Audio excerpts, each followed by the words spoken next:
I guess this is going to record and post after I'm done, so maybe I should start out talking. It's the first live that I've ever done on YouTube. It's just talking to some friends in Discord and thought, well, I can't go live on TikTok because I'm banned from that right now, so maybe go live on YouTube. And I just want to talk about how what I always talk about and hopefully get some questions and how Christianity ended in 70 AD. Everything in the Bible's already over. We live for God now.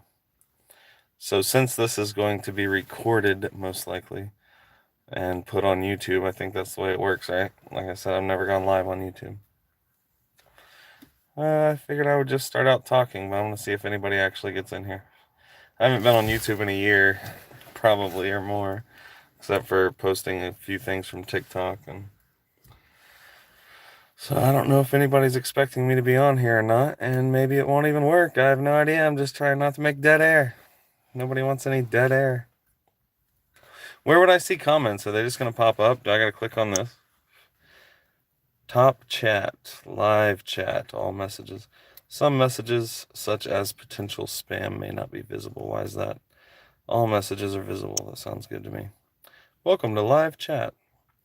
Hey everybody, somebody leave me a comment or something. I see that it says one person is in here. If you can just say, I don't care, put a period or something. It's the first time I've ever gone live. I want to talk about everything, but I don't know how it works. So if you can do that for me. I want to see if you pop up here if I got to hit something to go to my messages. I don't know. I'm going live on my phone, so I have no idea what's going on. All right, let's go to this little message thing. Live chat. All messages are visible. I'm going to click this button down here. I hope it doesn't do anything weird to take me off. Welcome to live chat. Remember to guard your privacy and abide by our community guidelines. Do I want normal, beam, blush, or pop? Or crush? Or glow? Or slate? Noir? What kind of filter do I want? I can do bubbles.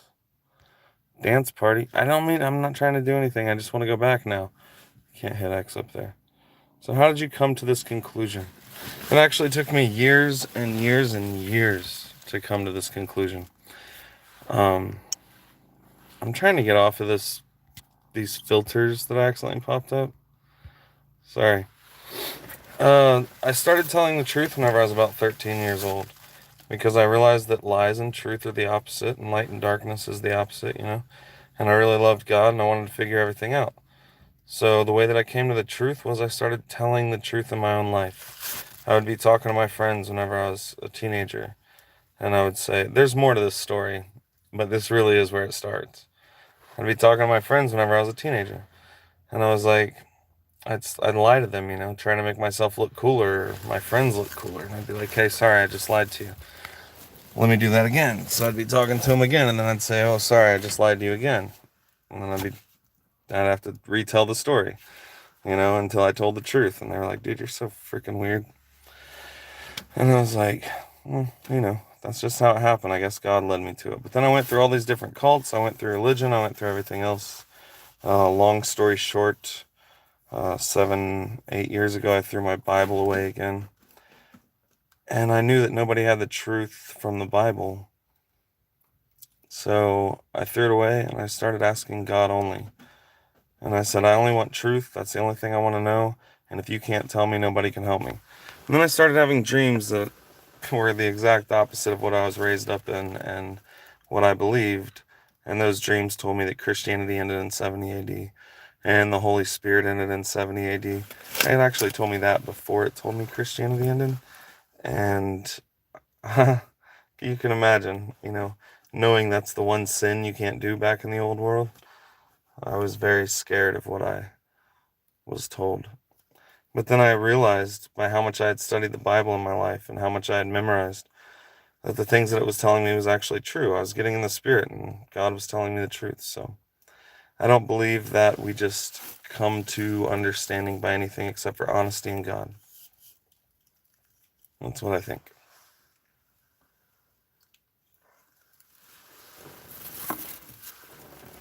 But any question or anything to get me going would be great. Somebody thinks that something in the Bible hasn't happened, or On TikTok, I'd already have like a lot of people watching this right now. But like I said, I haven't been on YouTube in a long time. This is really bothering me that I can't get these off. I guess I gotta click on something. There you go, just click on normal. Didn't work. Yeah, Christianity ended. This is live, but I guess it doesn't matter if there's dead air, It wasn't from Josephus. Was it from what he wrote about? No, I actually did not even know about preterism until long after I was a preterist. And see, years before he even told me that Christianity ended, a couple years before, maybe 3, I had a dream one night because I always wanted truth. I couldn't help but just want truth. And I knew that all this deception and everything in Christianity wasn't the truth. And one night, I was just begging God, as usual, saying, tell me something, tell me a truth that I don't know. And I had a dream. And whenever I woke up, I said, that sounds like you said Jesus already came back. Like the stuff that he showed me. And then I had like 3 more dreams that night. And then the next day, I went to the Bible and I was like, that's what that means. That's what that means. And I didn't go to anybody else for my understanding. So luckily I didn't, because previous preterists are still Christians and everything, and they really don't know. There's so many holes in what they believe in preterism, like Nero being the beast and stuff. I know all this stuff now, but back then I didn't, luckily, because that just doesn't add up. None of that stuff adds up. So I actually came to preterism in a dream. I came to Christianity ended in a dream, and everything that I know, basically. And I don't know if this is right, but it says that I have no viewers now, so maybe I don't have any viewers. I don't know how YouTube works with this. But I know it's going to try to post this video afterwards, so I don't know if I should just go off on a spiel on everything or wait for comments. So I'm just going to sit here. Life is life. You bomb, you bomb. But if somebody's still in here, feel free to say something.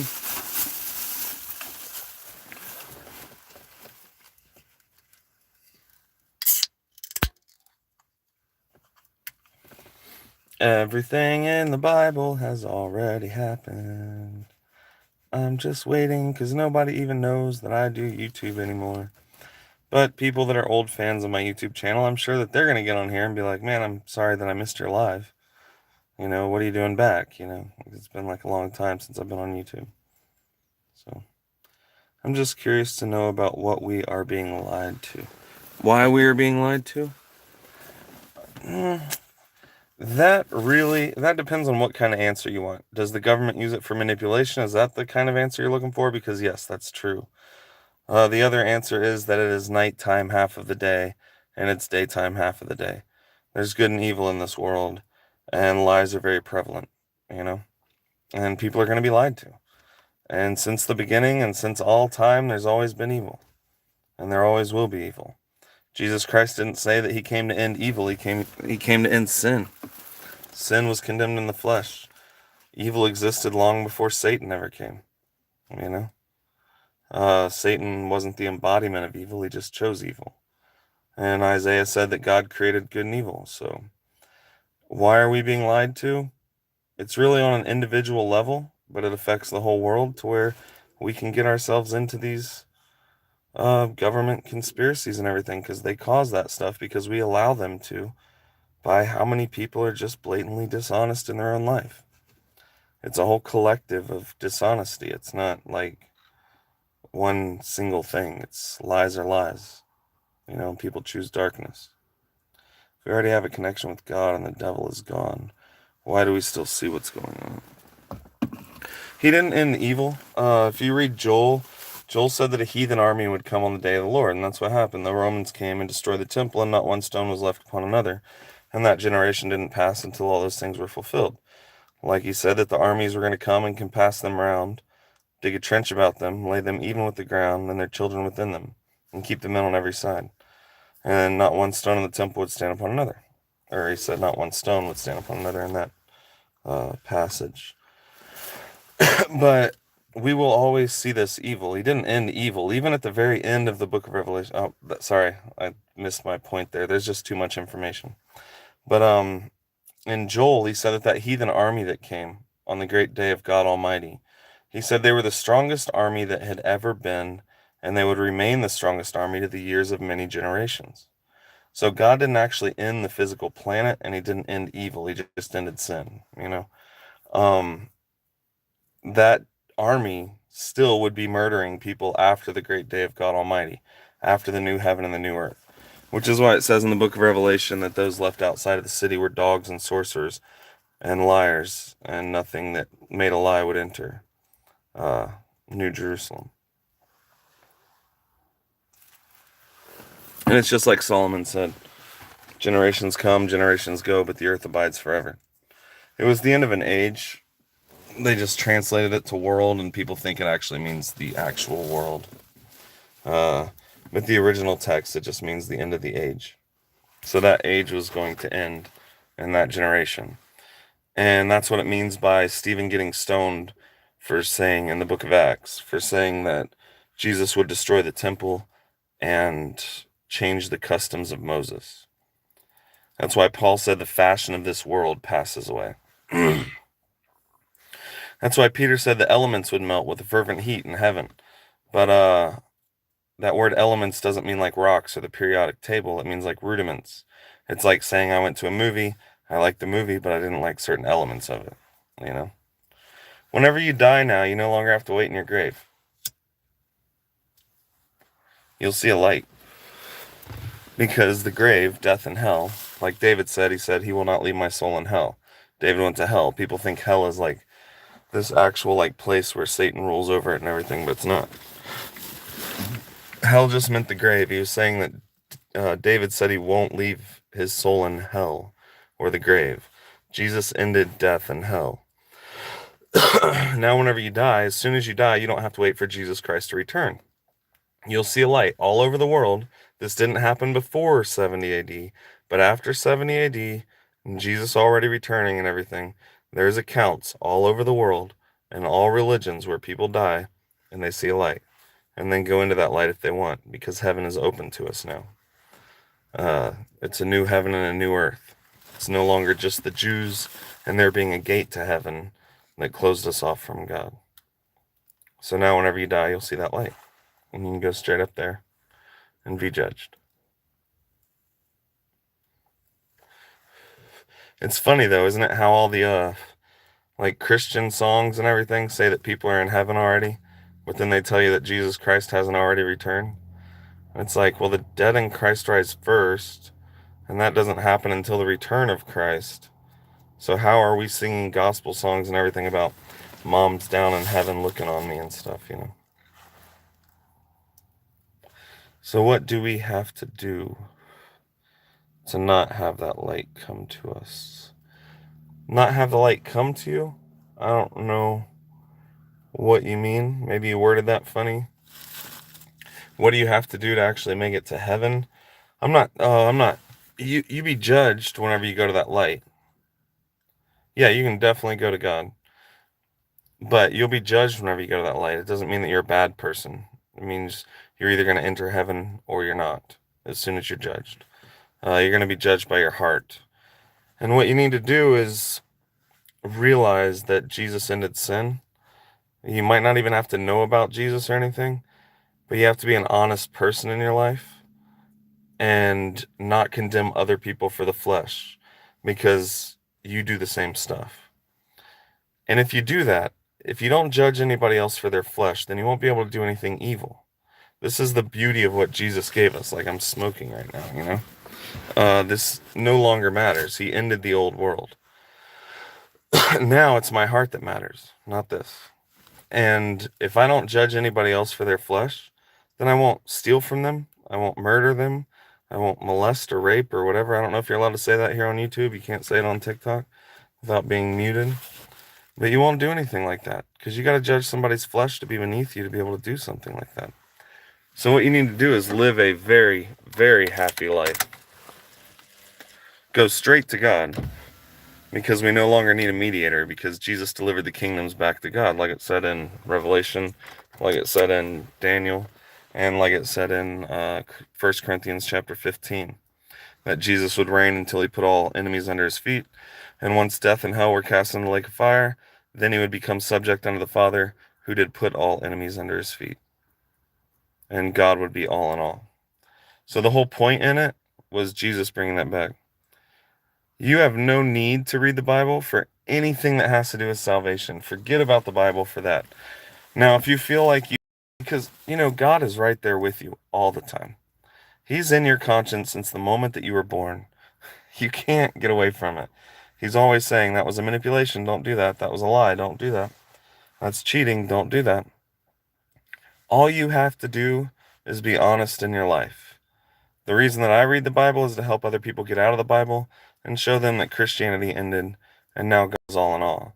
And that's why Christianity's been so terrible for the last 2,000 years. If you go back through the history of Christianity, it's freaking horrific, man. Now all you gotta do, I would throw the Bible away, except for he wants me to tell other people, so I feel like I'm cursed with this, I wish that I could just throw it away and go live my life happily. And that's actually the point in the message. But if you feel a call to help other people out of it once you get out of it, you can use the Bible to get them out of the Bible, because the Bible actually says that Christianity ended in 70 AD. Jesus Christ already returned. He delivered the kingdoms back up to God. So you can use it to tell people that. You can use it to know about the old world. It's a history.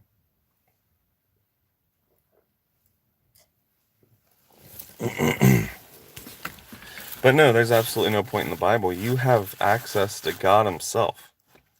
That's better than any Bible. God can tell you more than what the whole Bible says in a second. He's able to do anything. And you've got God. So you don't need anything else. But remember that God is truth and light. So always be honest. Don't hide anything from anybody. Don't hide things from your spouse or whoever you're in a relationship with, or your friends or yourself. Just be honest. And you'll see that once you say truth is what's important, then whenever Jesus says this generation will not pass until all these things be fulfilled, you'll have to say, all right, that's true. That's what he said. So if the Bible's true, that's what it says. You would be very surprised. I felt like that too. I knew the Bible very well. I have a lot of the Bible memorized. Maybe more than you imagine. But it wasn't until I threw the Bible away with everything else that God actually gave me keys to understanding things. And I know it feels like we understand more from the Bible, but that's like a shot of faith that doesn't work. All right, imagine you're on your deathbed, right? And you've read about David. You go read about David and you're going to get pumped up and you're going to be like, yeah, David. Oh my God, that's amazing. But then whenever you're dying, you're going to say, well, I didn't live like David though. And you're going to be worried. Go straight to God like David went straight to God. Go straight to God like everybody who wrote the Bible went straight to God. You're not beneath the people who wrote the Bible. You have access to God. If we're being honest, you're actually above them, because truth wasn't even revealed completely in their time.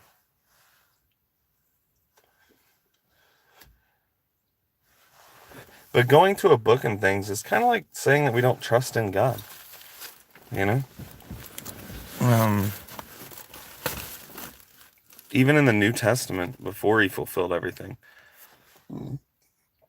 he said, not written in ink or in stone, but in their hearts by the Spirit. And he said that the Old Testament and Moses, when he said, even till this day, whenever Moses is read, the veil is on their hearts and they won't turn to Christ. It's always been about going to God. And it's always been about who's got a good heart and a bad heart. It's just the Bible shows us the different ways that God worked with people in different ages. But you have God. You don't need anything else. You can be smarter than me or any single person in the Bible thing just by being honest and going straight to God. And I don't take smartness lightly, because liars are evil. Liars don't tell the truth. To be smart, you gotta tell the correct answer to a question. 2 + 2 is 4. If you say it's not, you're lying, right?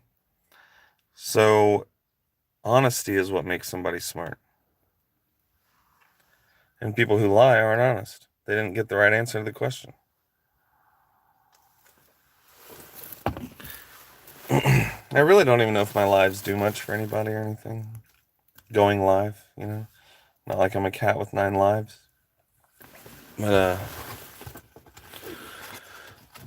but anybody can ask any single question about the Bible. I'm not afraid to delve into the Bible if there's something that you don't understand or think, Oh, that's completely fine, man. You were gonna die anyway. If you had to die from eating potatoes and broccoli, you could have done that. Drugs don't matter whatsoever. Now, if you lie about the drugs, that matters. If you lie about something, that matters. But you're doing drugs, these religious people will come on here and condemn you for doing drugs. Who cares? Jesus even knew that. He said, what goes into the body, what goes into a man doesn't defile the man, but that which comes out of the man, out of the heart. So it doesn't matter. Those Christians are in your same boat. They try their best not to please themselves. I don't know what I can say on YouTube, like I said. But they wind up giving in and doing it anyway. They're not able to overcome their flesh either. All flesh ends in the same grave. It doesn't matter who eats what or who drank what or who smoked what or who did anything. I've met people in church that are the worst people in the world, and I've met people that do drugs that are great. There's virgins who are virgins for bad reasons, and there's sluts who are sluts for good reasons. Just like Jesus said, he said prostitutes would enter the kingdom of heaven before the Pharisees. So don't let these religious people condemn you about that. If you want to condemn yourself if you're lying about stuff or hiding stuff. And you'll find that if you really are uncondemned and there's drugs that you don't like doing that you're just addicted to, but people aren't condemning you for it anymore, you won't do it so bad. What would happen to people that were good people? Paul said it pretty good. This is one of my favorite quotes. Like, I don't use the Bible for today or anything. The Bible's not to us. But Paul said it really well. This is my favorite quote in the whole world, I think. Paul said, for a righteous man, seldom will a man give his life. He said, but for a good man, some would even dare to die. You don't even have to know about God or Christ or anything. There's a difference between good and evil. And righteousness comes from learning and putting your flesh under subjection, Goodness is just being an actual good person. And for a righteous man, these churchgoers and stuff, seldom will a man give his life. But for a good man, some would even dare to die. That's my favorite quote. There's no belief that saves people. It's always about their hearts, And you can be good. It doesn't matter what goes into your body. If you don't condemn anybody, you won't hurt anybody else. So there's no worries about that. And everybody knows this. Like, what I'm saying right now is something that everybody knows. It's just nobody ever talks about it, so it's usually a breath of fresh air for somebody to be saying it. But every single person knows this. That's why we get caught up in the stuff that we get caught up in anyway, Because we know that these hypocrites aren't right. They're not true. Let somebody else condemn you whenever they think it's a sin to masturbate, and what do you think they just did last week? Or this morning, or whenever, The difference is they lie to everybody about it. And lying isn't okay.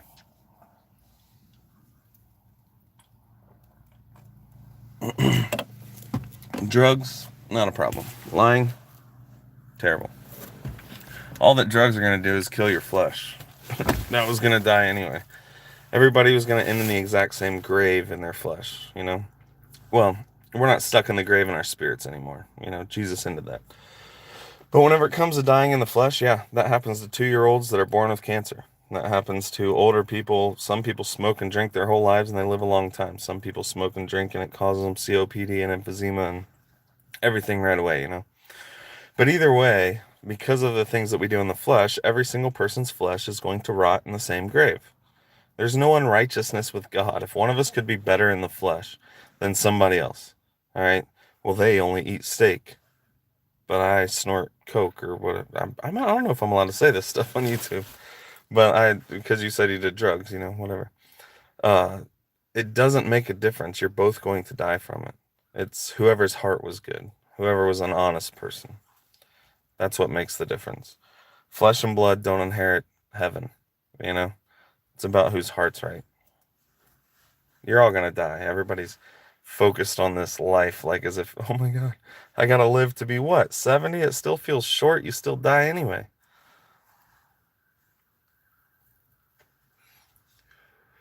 And you can do that if you want. You can actually enjoy your life, love your life, and live a long time.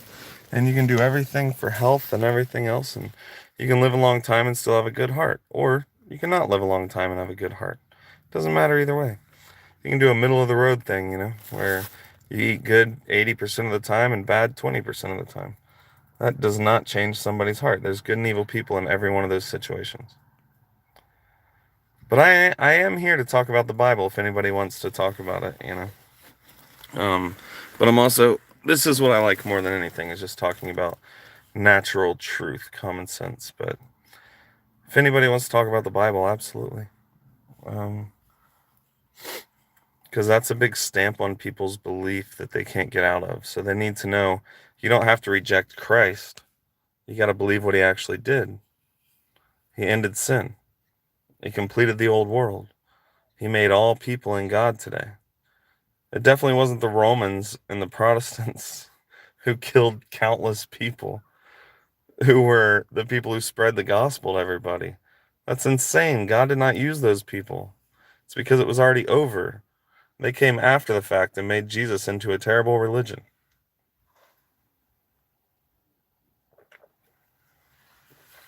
The church today is nothing like it was whenever Christianity was still a thing. They're the exact opposite. They're liars and murderers and thieves, and they stole land and killed everybody, and genocide, and that's how they spread Jesus after the fact. Because it wasn't him anymore. He finished his work and he received a new name. Revelation chapter 3. He would write on them his new name. Revelations 19, he got a new name that no man knows. If he hadn't of, people wouldn't have been able to use Jesus for evil. It's just common sense. Back in the day, whenever Christianity was still here, before the world ended, if somebody took communion unworthily, they got sick, or they died, like Paul said. But today, these popes can do evil to women and children and everything their whole lives, or priests or whatever, preachers, pastors, and they can live to be 100 years old because there's no power in it today. Today there's 45,000 different denominations in the name of Christ. They all think that they have the spirit of truth, but they all believe something different. That's just not true. It's not right. It's not good.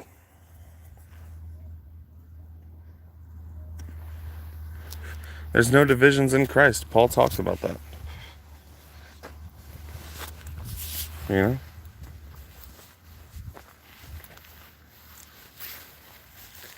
I don't know. I'll just stay on live. It's just life. I'll figure something out about, whoever wants to talk about the Bible or truth or whatever. Because truth really gives you the answer to everything, basically. Truth gives you the answer to everything. And if somebody can ask you a question that you don't know the truth to, it just shows that you're not telling the truth in some aspect of your life. The Bible's one part of it. Because we didn't want to give up Jesus Christ. We wanted to tell the truth, but we didn't want to give up Jesus Christ. So it was hard to tell the truth about these churches, and how evil they were and how divided they were. But if you actually tell the truth, you don't give up Jesus Christ. You realize that he already ended sin. He ended Christianity. He ended the law. And he delivered the kingdoms back up to God. And that's a beautiful thing. It's not negating Jesus because the evil of the churches, but realizing that the evil of the churches is because they negate Jesus, what he already did, It's a great way to set yourself free. And I don't know who all's watching this, but I've got plenty of videos that explain all of this and everything that happens, you know. But all you have to do is tell the truth. You don't even have to study. If you tell the truth, nobody can argue with truth unless they're lying, you know. And people don't realize that it's about truth. It's so funny that, you know, some people think it's not about truth, but they still preach, trying to say this is true and that's true. Well, truth doesn't matter. What are you preaching for then?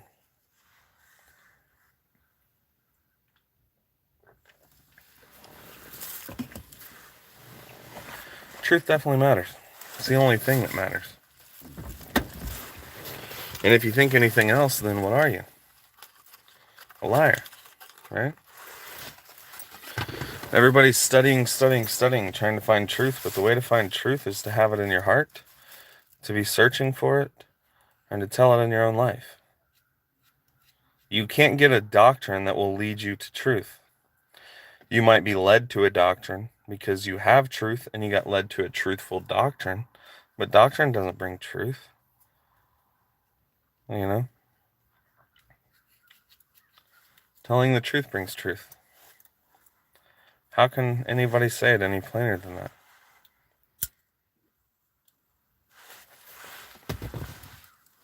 Anybody got any questions about the Bible or Christianity ending in 70 AD or anything like that?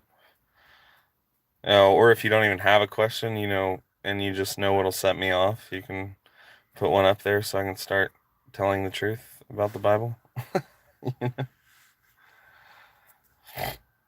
I don't know. I need something else to go off of, I guess. Everybody watching this knows that Jerusalem in the 1st century was Mystery Babylon, right? If you're watching this, you know, because probably the only people that are watching it are my subscribers, right?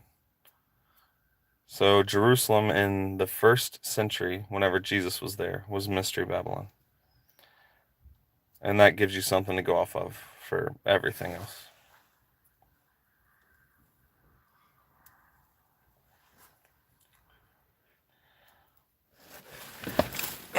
In Mystery Babylon was found all the blood of all the prophets that were slain upon the earth.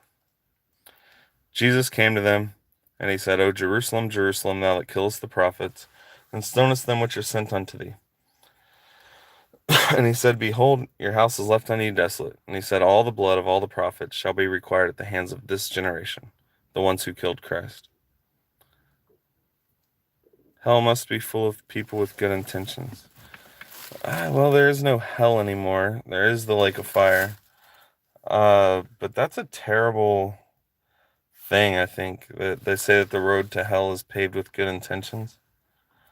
Good intentions are very important. Kind of sounds like a way for people to say that they have no chance on doing it on their own or being honest or anything, you know.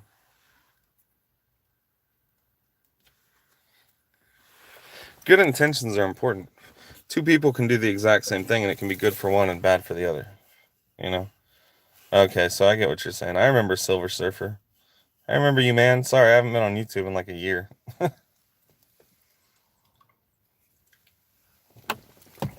But the difference is God judges the heart. And two people, for real, can do the same thing, and it can be bad for one and good for another. What's up, man? You can have you can have a virgin that's a virgin for a bad reason, like I said earlier in this. Oh, I'm so much better than you. I'm a virgin. That's why I did this. I'm a nun, you know. I wear my habit. Well, you guys can't break your habits. Sorry. That was funny to me in my head with all the little play on stuff that I did. But doesn't mean that they're good. They could be doing it all for bad reasons.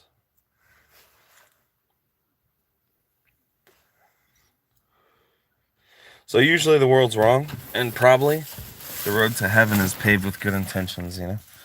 Because usually everything that the world believes is completely ass backwards.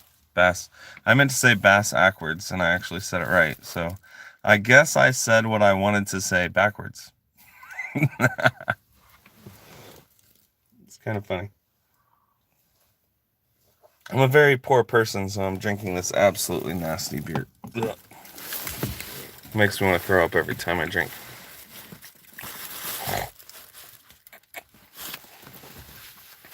Anybody want to get me going on something? Thanks, Silver Surfer. You know, that was like my favorite comment. I looked at the picture behind your name whenever it popped up and saw it looked like the world to me. So I said comet instead of comic. Silver Surfer was like one of my first favorite comics. At least you leave in our near nature. At least you leave in our near nature. That probably would make perfect sense if I understood what you meant by it. At least you leave in our near nature.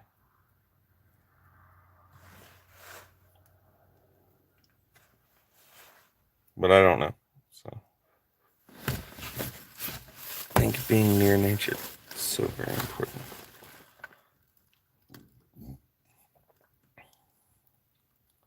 Oh, I got you.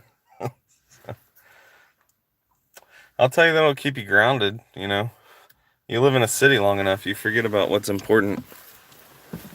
And people in cities want to go to nature, and people in nature want to go to cities. The grass is always greener on the other side. That's one of those sayings, you know, that are really popular. But that's a true saying. You finally get what you think you always wanted, and you still don't want it, you know. Yeah. What's that song? They paved paradise and put up a parking lot. A better song than that, though, is by Jethro Tull. Listen to this. You'll probably understand these lyrics. In this song, he said, will these, all right. In this song, he says, or will these changing times, and you got to understand he's writing this in the 70s, right? He said, or will these changing times, motorways, and power lines keep us apart? Well, I don't think so. I saw some grass growing through the pavement today, right? So he sees grass growing through the pavement today. This is like one of the most you love, dude. It's my favorite band. I fucking love Ian Anderson. But this is one of the most ingenious lines because we think that this brings us together, this social media and everything, but it actually made everybody distant. We think that it spreads information faster, but it doesn't. Everybody just sees you as a talking head.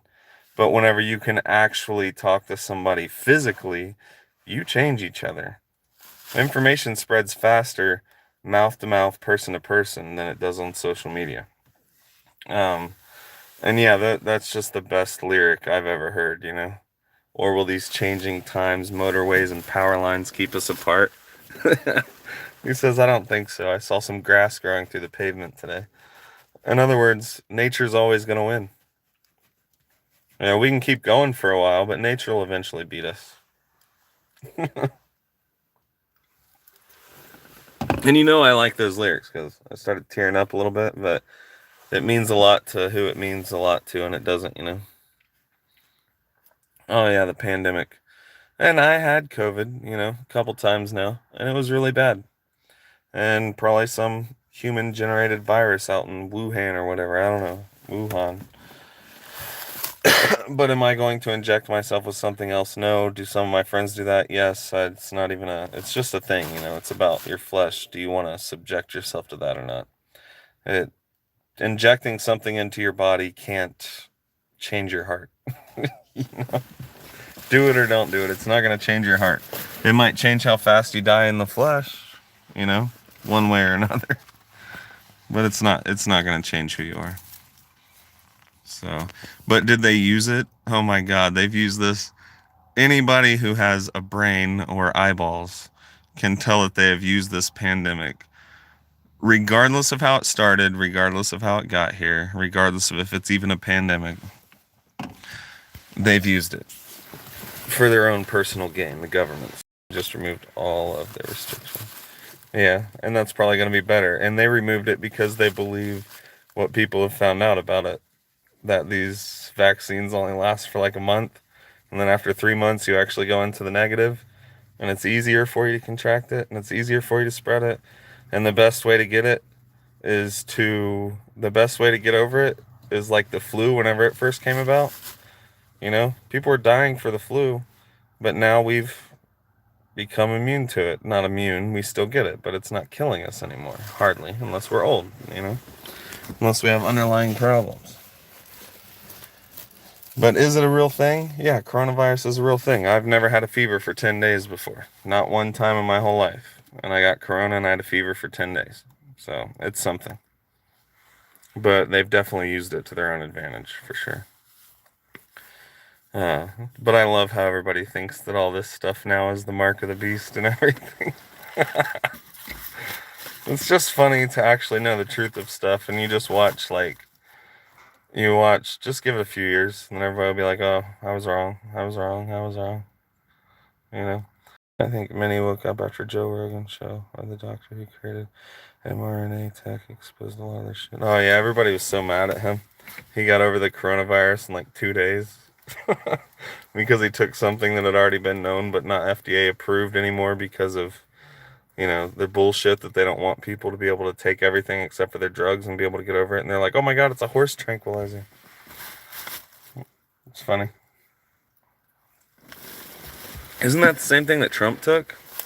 Whenever he went to the army base, they brought that out first and then they kind of just sweep that under the rug. Trump took stuff. I forget what it was. I'm not real up to date on all that stuff, but all my friends are, so. And I love my friends. I love my flat earth friends and my round earth friends. But my whole point is, I don't care about the universe if the world has not even gotten loving your neighbor down pat yet. Oh, okay, yeah, I remember that. He did. Okay, it's not the same thing. You're right. But yeah, if you're not going to love your neighbor yet, what the hell is all this other shit? We're trying to figure out the secrets of everything else. What would actually happen is if people love their neighbor and we got rid of these borders and everything and racism, these things wouldn't be a debate anymore. They would be a fact. Because we'd all love each other. We'd be friends. We'd progress so much faster in everything that whether the earth is flat or round would be a fact. Whether it wouldn't be a debate. Whether, all this stuff. It's all because of division and because of making money. I don't know. I'm probably saying stuff that people don't agree with right now. But I mean, I brought a message to the world saying Christianity ended, and you're most likely to not make it into heaven if you just keep going with Christianity. So I'm used to saying some stuff that people don't agree with, you know? So yeah, true, but you can't argue that all that is written in scriptures in regards to final days is literally playing out in front of us. Oh yeah, it's definitely not playing out in front of us, though. God's sending people strong delusion again. Everything in the scriptures actually already happened. It's just what's happening now is everybody thinks it's going to be the end of the world. And it's not going to happen. And then that's going to finally put an end to this fake Christian, fake Judaism, fake Islam. They all went back to the law. Muhammad went to Abraham and Moses, and David and Jesus, and Christians went back to the law, and Jews never got out of it. So it looks like it, everybody can say, oh, Fauci's name means sickle, and Bill Gates is the gate to hell, and Donald Trump is the last Trump, and all these things. But I'm telling you, it's just God sending people strong delusion, because there's a war coming from it, and it's going to be focused over the Temple Mount. And the Muslims are going to think that the Mahdi and Jesus are coming, and the Christians are going to think that it means that a rapture is about to happen and Jesus is going to come back. And the Jews think that a new Messiah is going to come, the actual real Messiah, And it's going to cause a war, and it's going to end these religions forever. And that's actually the end of the age that we're coming to now. As everybody's going to think that it's going to be the end of the world. Every one of their prophets are going to be wrong. Big war is going to come, wipe out a ton of them, and everybody's going to go, oh my God, everybody that told me this was wrong. It's just like the Jews back in the day, you know.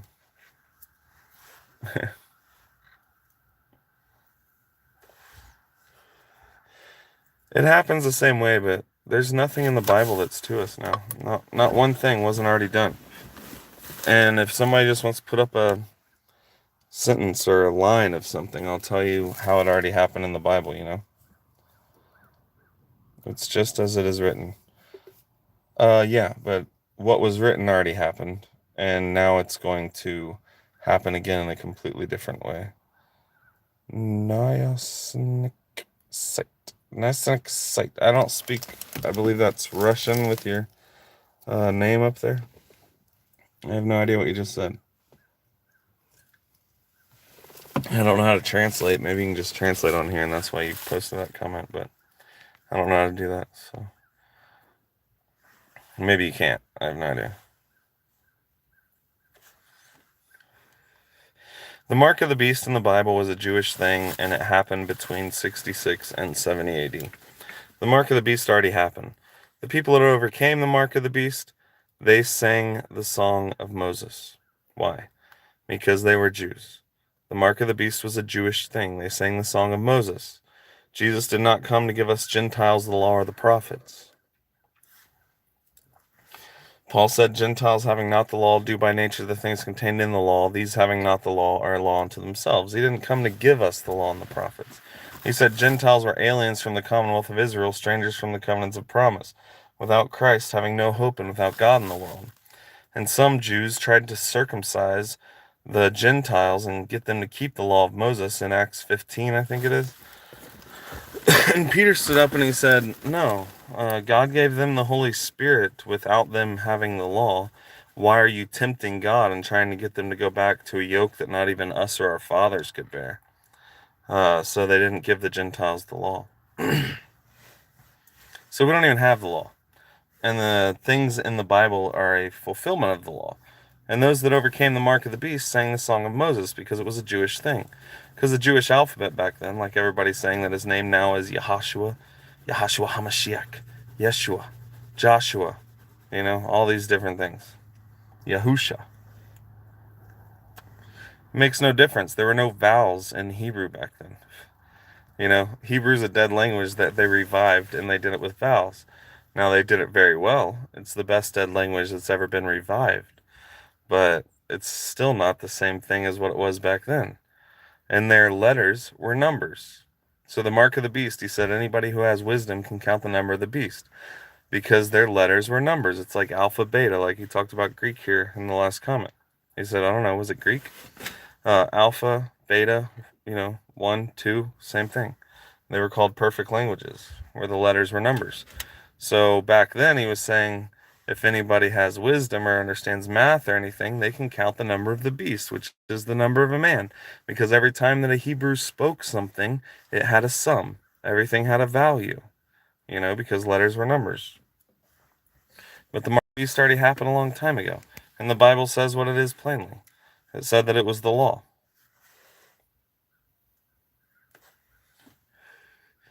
Yeah, I don't really stand with either one of those,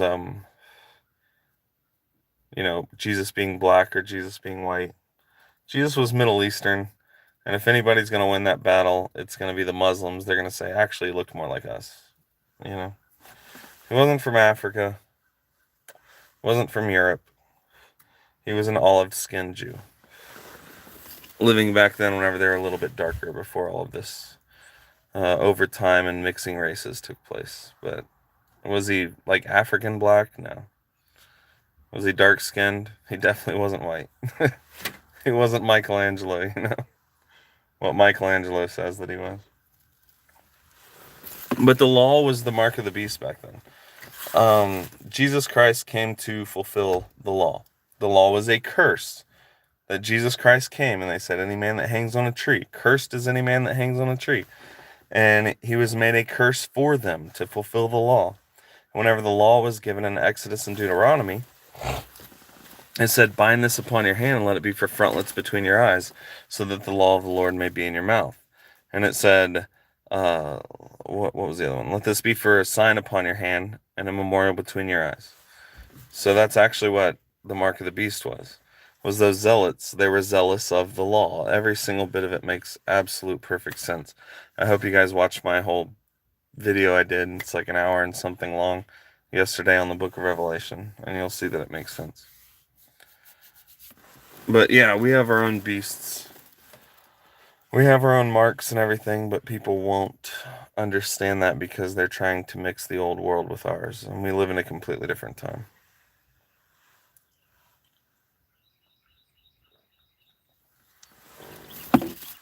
I don't know if I'm just blabbing or if anybody's getting anything from this. If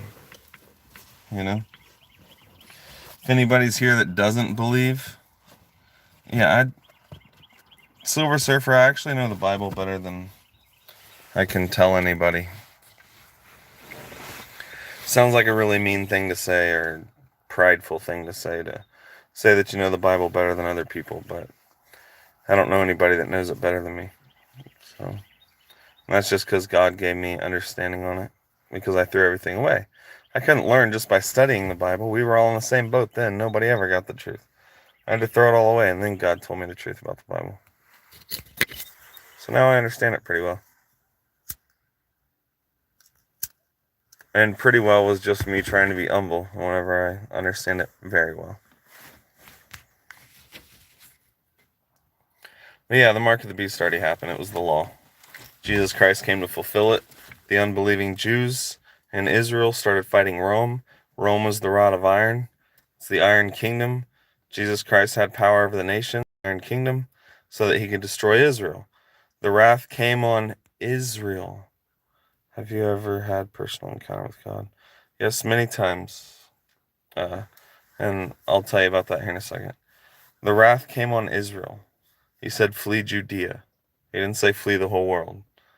For there would be great wrath upon this people, the Jews, and they would fall by the edge of the sword, and be led away captive into all nations. The wrath came on Israel. Nowhere else.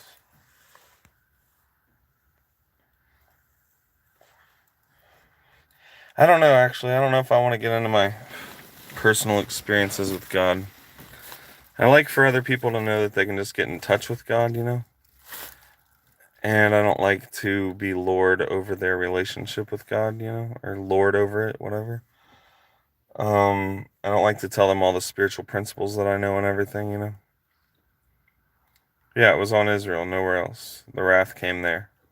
And it lasted 42 months, from 66 until 70 AD. That's 42 months. And it all happened in history.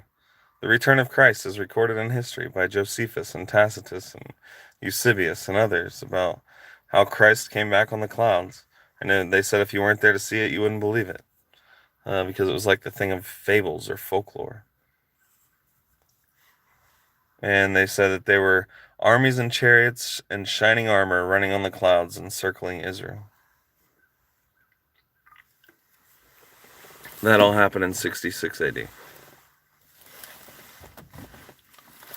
And then the beast came, which was Israel, and the mark of the beast. The beast was Israel.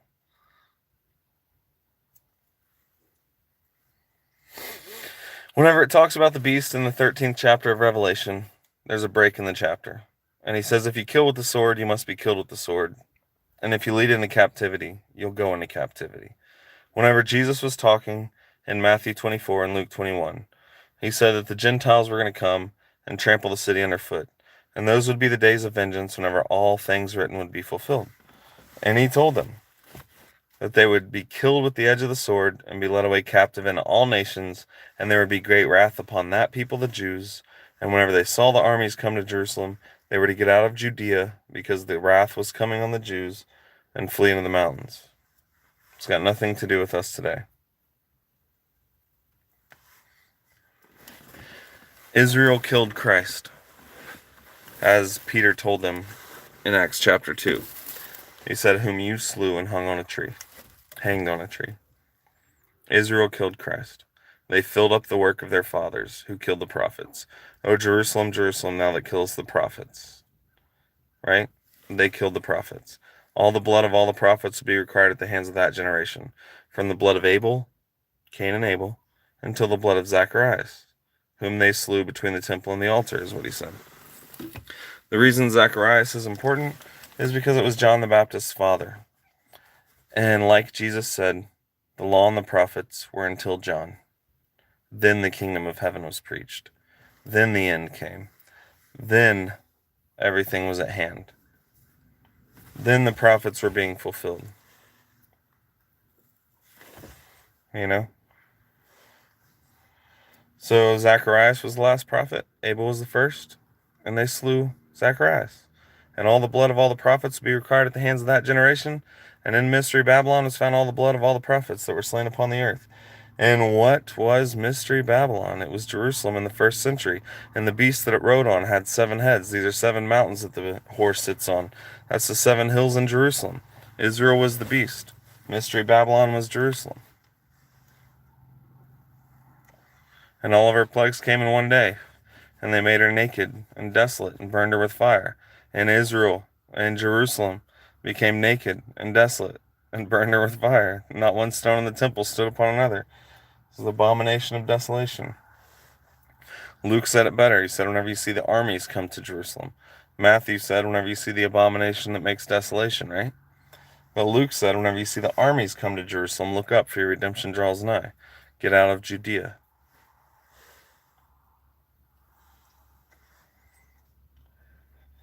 So that all already happened. It was a great time because it changed the whole world to where Jesus ended sin. And now everybody has access to God. Do you think scriptures have been tampered with? Yeah. I'd be a liar if I said they weren't. Jeremiah, even in Jeremiah 8 verse 8 said, how can you say that we're wise and we have the law of the Lord, whenever the lying pen of the scribes has handled it falsely? Scribes are people who scribble and inscribe. Scribes, the word, scribble and everything, comes from the scribes who wrote the scriptures back in the day, because they inscribed.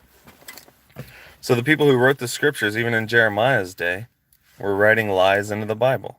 That's why whenever Jesus came, he's called the scribes of their father the devil, and that they were liars from the beginning, you know? So yeah, there's definitely lies in the Bible. If they did it, I'd imagine that Constantine and everybody else wrote lies in the Bible too. So that's why Jesus said to them that they keep the doctrines of men and call them the doctrines of God, because the scribes had written lies into the Bible. And he literally called the people who wrote the scriptures hypocrites and of their father the devil and liars. And the Bible says that there's lies in the Bible. So if we say that there's no lies in the Bible, then we don't actually believe what the Bible says.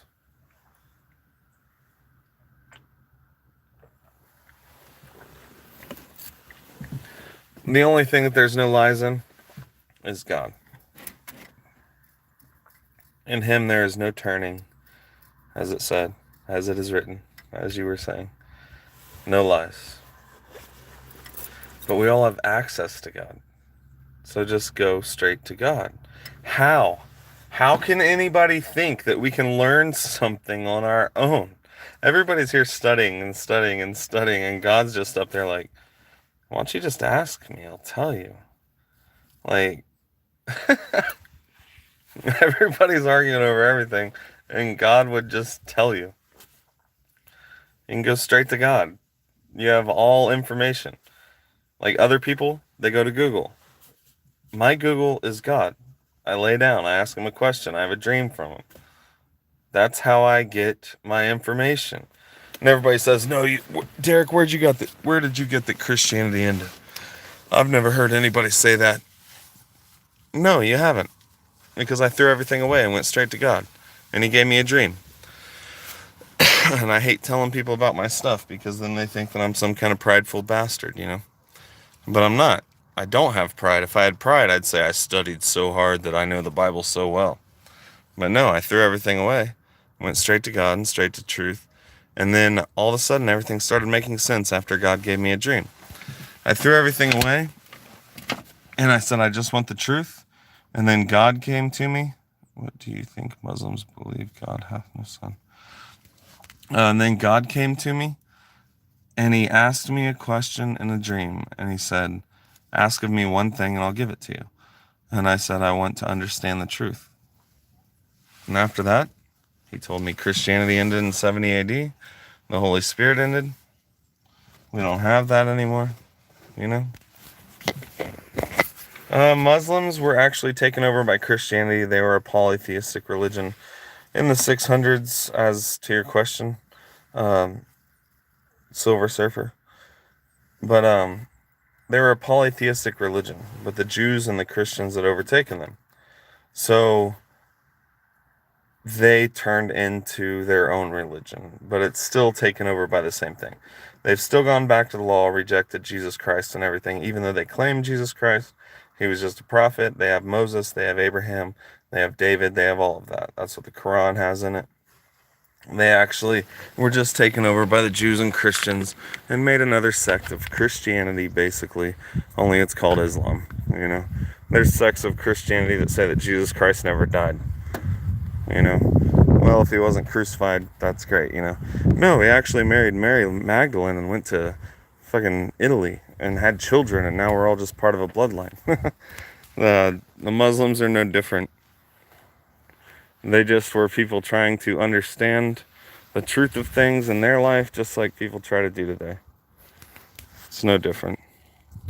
Instead of actually saying what the Bible says, that Christianity ended, that Jesus was coming back in that generation, that all of it's fulfilled, they had to make up their own version of it. They're basically a Christian sect, if you ask me. Whenever before that they were polytheistic, and they became monotheistic. But they actually became monotheistic because Rome was slaughtering everybody, and they didn't want to be slaughtered also. So they got in on the Bible. I don't know. Talking's hard. I've been talking for an hour and 2 minutes. It actually gets, you know, gets a little exhausting.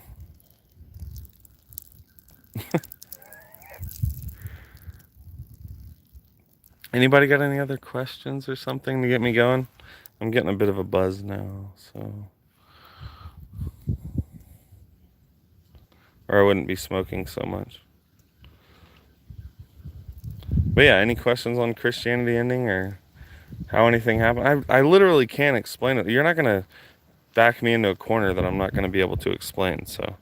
He said a bit of a buzz. Yeah.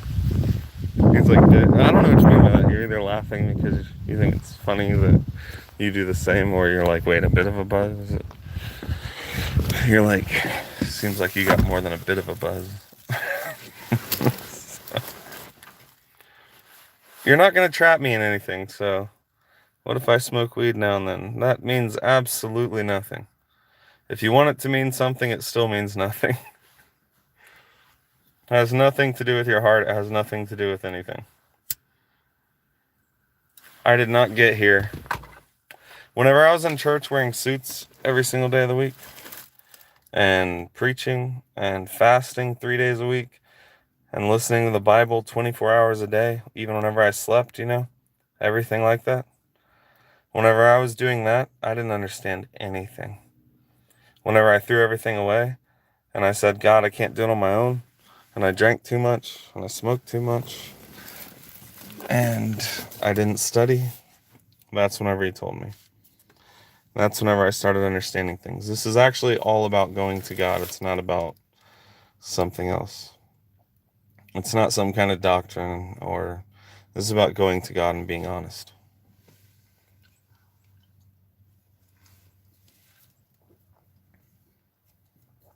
Of course, a bunch of people probably just got mad because the Bible says study to show yourself approved, right?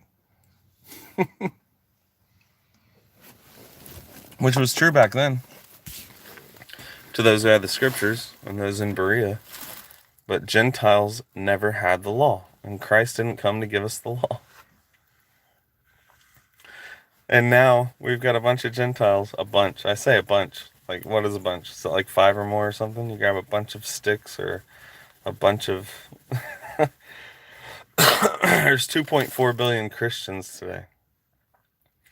and they all are waiting for the prophets to be fulfilled. Like as if Jesus wasn't honest and didn't fulfill the prophets.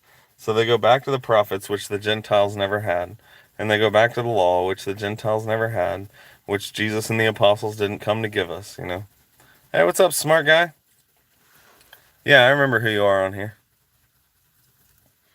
I know I haven't been on YouTube in a long time, but I remember. And somebody else, I didn't see your comment, and I don't know how to pull them back. Oh, I just figured it out. Love you, Derek. Hey, love you too, Silver Surfer. Have a good day, man. Thanks for watching so long. So all I gotta do is scroll up, and I can see everything. That's cool. Just touch the screen.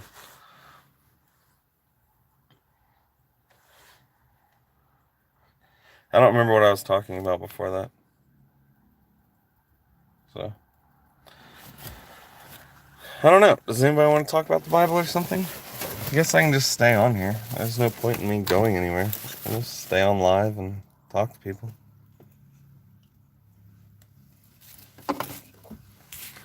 Get some dead air for a minute until somebody comments and somebody else thinks, well, I don't need to listen to this. I'm bored and I gotta go. So, just sit here with some dead air. Pretty sure this video is gonna upload after. There's a Lurso? What the hell's a Lurso?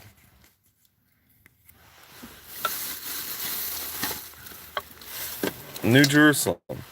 New Jerusalem and the New Earth are not the same thing. New Jerusalem is a place for everybody out of the old world. New Jerusalem is a place for everybody that heard the gospel and believed the gospel, because Jesus Christ was the Alpha and the Omega of the old world. He's the beginning and the end. New Jerusalem is a city in heaven where the Lamb is the light. What's up, Mike? Nice to see you, man. Where the Lamb is the light and God is the light of it. That's why the temple, not temple, that said there's no temple therein, but the city in New Jerusalem had 12 sides. And there were 12,000 cubits on each side. That's the size of a man or of the angel, as it said. And that's the 144,000. The last were first and the first were last. Oh, yeah, I gotcha. But yeah, New Jerusalem has nothing to do with the new earth. Those in New Jerusalem experience no death, no crying, no anything. The lion lays down with the lamb, right? That's New Jerusalem. But outside of the city of New Jerusalem, there are dogs and liars and sorcerers. And anything that loves a lie would not enter into that city. So that's outside of New Jerusalem, because the new earth still has murder on it, still has lying on it, still has evil on it. Sin is gone on the new earth, but lying, murder, evil, all that stuff still exists on the new earth. Just like it said in Joel that the army that came on the great day of the Lord was the strongest army that there had ever been, and would remain the strongest army for the years of many generations. After the great day of the Lord, so there would still be armies after the great day of the Lord. It was just the end of the age, a time for things to change. So there's still evil here. How often do you pray, or do you just talk to God? The reason I ask is because I find myself talking to God a lot more than what I do praying. Well, you'll find out that praying was something for the old world, if you're being completely honest. If you actually go to pray, you'll just realize that all you're trying to do is manipulate God, because He already knows everything. So you won't actually pray today. I mean, you can, but God already knows your heart. He knows what you need. He knows everything else. And the word pray actually is just a translation of the word beg. So you're begging God for things that you already have, that are already in your power, that already exist. But do I think about God all day, every day? Yeah, absolutely. But my prayers are basically one-sided. It's not a prayer. It is, God, will you answer this question for me? And then He shows me a dream or a vision or something, and I get the answer from it. So God's already with you constantly, all day, every day. There's no need for you to get down and beg for anything anymore, because of what Jesus did, you know? Oh shit, my battery's at 15% from 50. I guess I probably only got like 10, 20 more minutes. I don't know. Maybe. Yeah, Monsa's right though. Just talk to God, He'll answer back. It's not like a hard thing or anything. But I understand how it feels really hard to you, you know? But yeah, there's no need in actual prayer, you know? It's me, Wayne. I see now. This is my other account. Oh, what's up? Flip flop. Yeah, man, you just talk to God. Pay attention to spiritual things like dreams and visions and stuff. God will talk to you in spiritual ways now. So.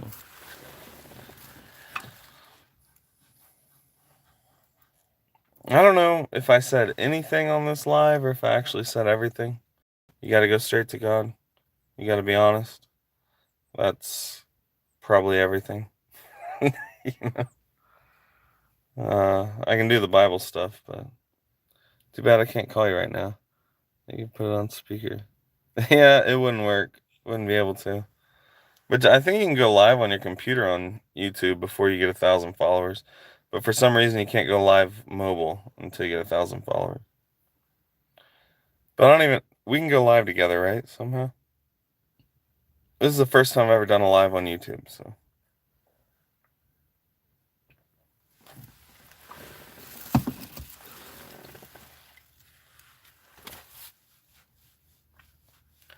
Just sitting here with Daddy. I don't know what to do. Just don't know what to do.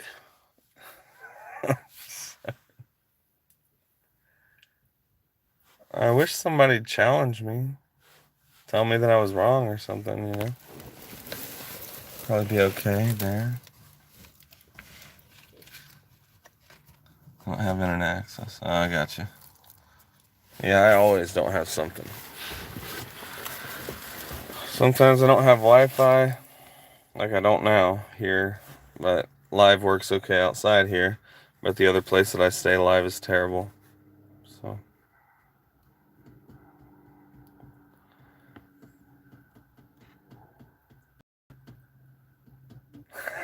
I have no idea if I want to get off this live or not.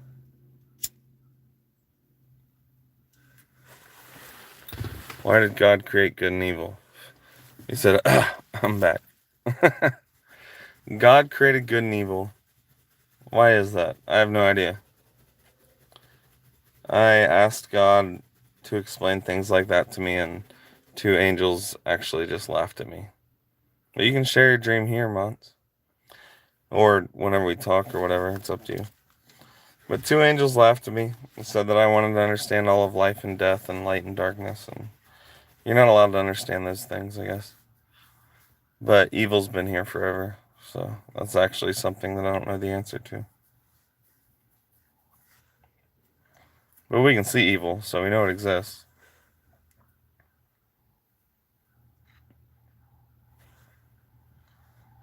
What's going to happen with all these other world religions, Hindus, Buddhists? How do they fit in, you think? I don't know. Hindus actually believe in one god. Well, they believe that they can create other gods kind of like as a rabbit's foot, you know? They can just create, they've got millions of gods because you can just wake up on a Tuesday and create some god. So I think what happens with those is it's really just God judging their heart, you know? Buddhists, they're completely divided, and it depends on the Buddhist. Like, Buddha had some weird stuff. Like, even though he tried to say everything, he had some weird stuff, like women can't enter heaven. Um, there's a lot of lies in Buddhism, you know? Women aren't as good as men, they can't enter heaven, women don't enter heaven. That's really weird.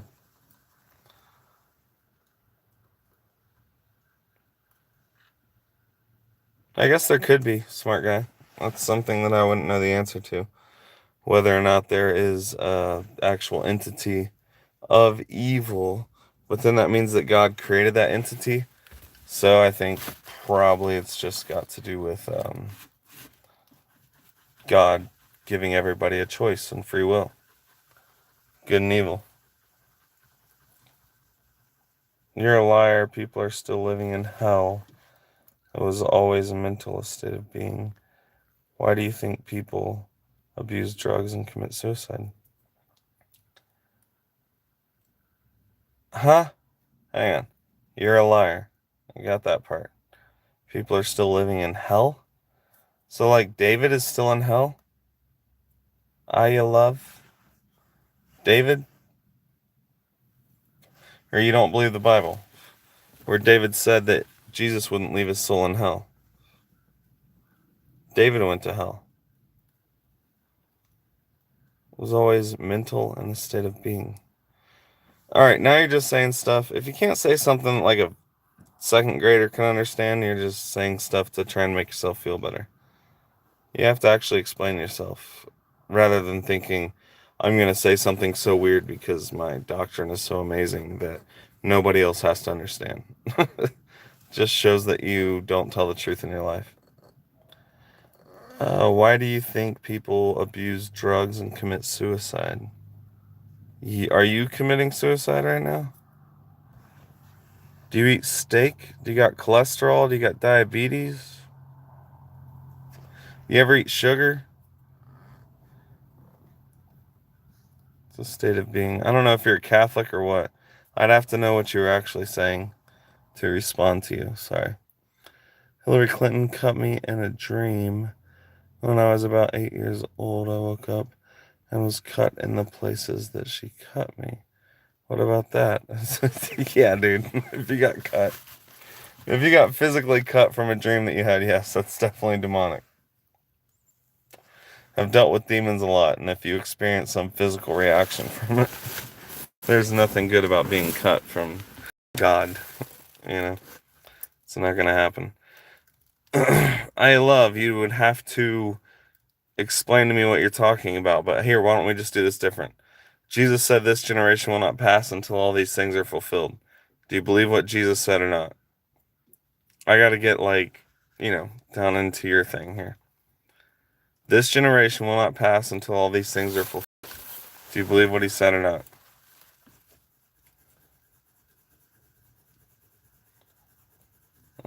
Are you for? Are you for? I don't know if you speak a different language, so you're having trouble translating. Are you for? That's a state of mind and a state of being miserable. Are you for? I can't decipher that. That's something in your own head.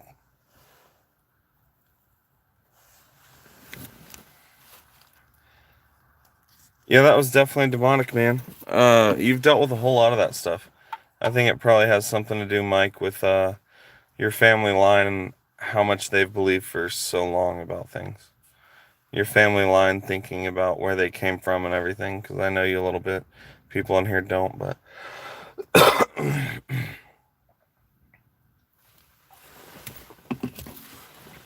you probably dealt with a lot of stuff just out of your family.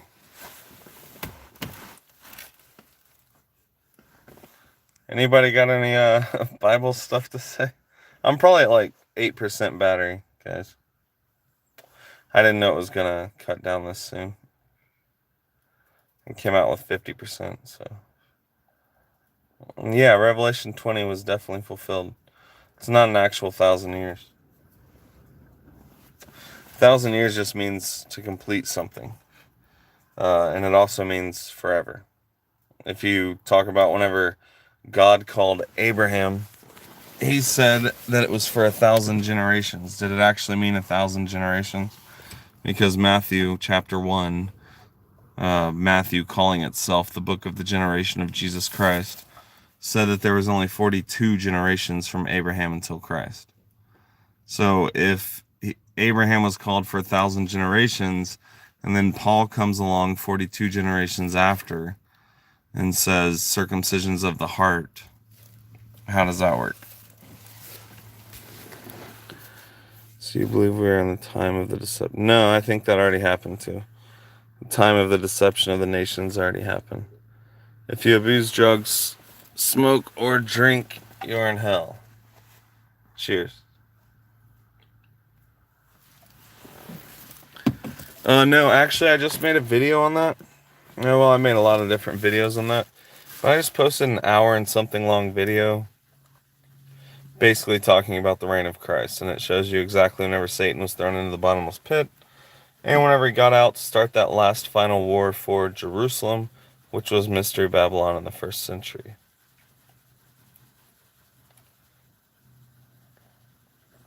Yeah, that already happened, Julie. It's not an actual 1,000 years. It just means completeness, to fulfill something. That's what Jewish scripture meant by 1,000 years. It's not an actual 1,000 years.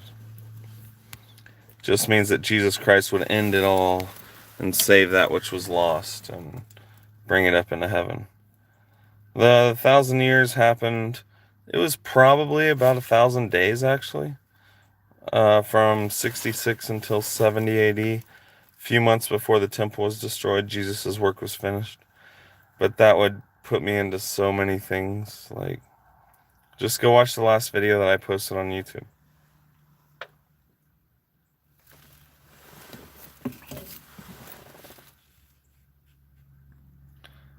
You're always going to be here. Just like Solomon said, White Space Marines. He said, generations come and generations go, but the earth abides forever. Jesus ended sin, he didn't end evil. He ended the grave, he didn't end physical death. This miserable man is in hell. He has no love, no peace. He poisons himself. That's hell.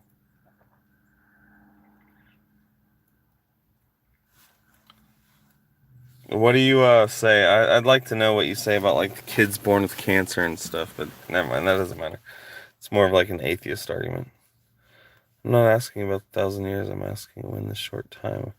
That happened about 5 months before the temple was destroyed.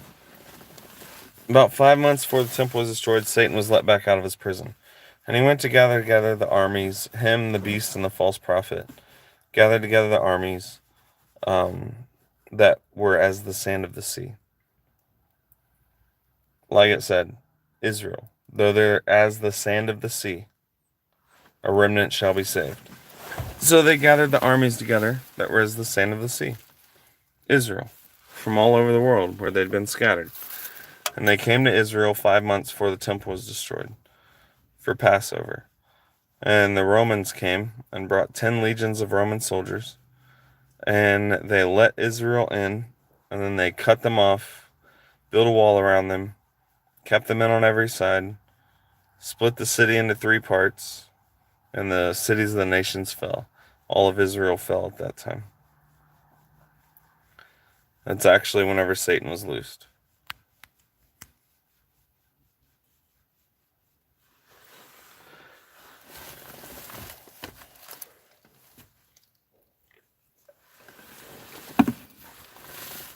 I don't know, whenever I start talking about this stuff, especially whenever I got a buzz, my mind is slower. It just makes me wonder how important it all is. Could be karma, you don't know. I'm just telling you. Kids being born with cancer could be karma? Fuck.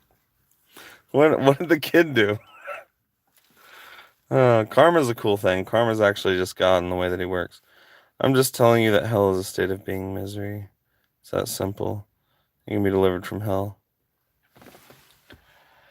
Hell is a state of being miserable. Okay. Fear not him that can destroy the body. That means that these wicked people were living evil lives. But fear him who can destroy the body and soul in hell.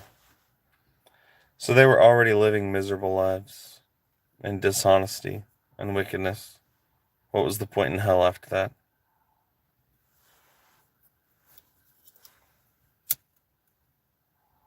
You're just trying to make sense of things that you have no idea.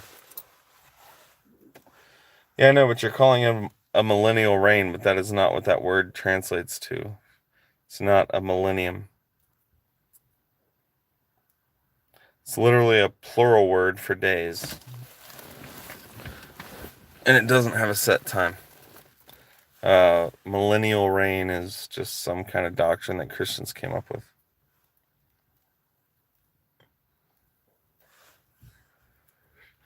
You'll have to go watch my last video on Revelation for that. I'm probably about out of battery, guys. Go watch that, and I'll try to go live again soon. But thanks for the question, Julie. I actually know every answer to it. It's just very hard to get into. But I've got a whole video on it that's an hour long that I just put on whenever Satan was thrown into the bottomless pit. And whenever he was let out, I just did that yesterday, or this morning. So the body and soul can be destroyed here on earth while you're... Well, that's great. So let me tell you something before I go. If you cheated on somebody and you didn't tell them about it, or if you're hiding things that they don't know about and all that stuff, don't think that you're going to be okay. God's God and truth is truth. All right, guys. Thanks, though. I'm going to get out of here. Yeah, I know. Julie, for real. Go watch that last video. I know it's long. Watch it over the course of 5 days. Doesn't matter. I've got a lot more videos on it, but everything about whenever the 1,000-year reign happened. There's just so much to get into that I'm unable to. It would take a long time, and I got like 5% battery probably. So thanks for watching, Mandy. Go check out my last video on YouTube, Julie. Isn't it best to keep some things between you and God? Not if it deals with somebody else. If you affected somebody else, it's just like Jesus said back then. This is just the nature of humans. It's not something that we have to go to the Bible to understand. But he said, if you've offended your brother, you need to go and make it right with your brother before you come to the altar. You know, if you've done something that affected someone else, you need to go tell them. If it doesn't affect them, yeah, that's just between you and God. She said, too late, as always. I'm fine because I'm honest with myself and I rebuke my sins. Oh my God. Alright. Thanks guys. My battery's probably gonna go dead at any second. I can't see where my battery's at. I've never done this before, and I don't know if I can pull this down. Alright, yeah. I gotta get off here. It's in the red. So I don't really have time to answer these amazing other questions. And definitely drank too much, so. Alright, later. Stay well, man. See you guys. Thanks for watching. I think I just hit the X up here. You too. Have a great day. Thanks, Mandy.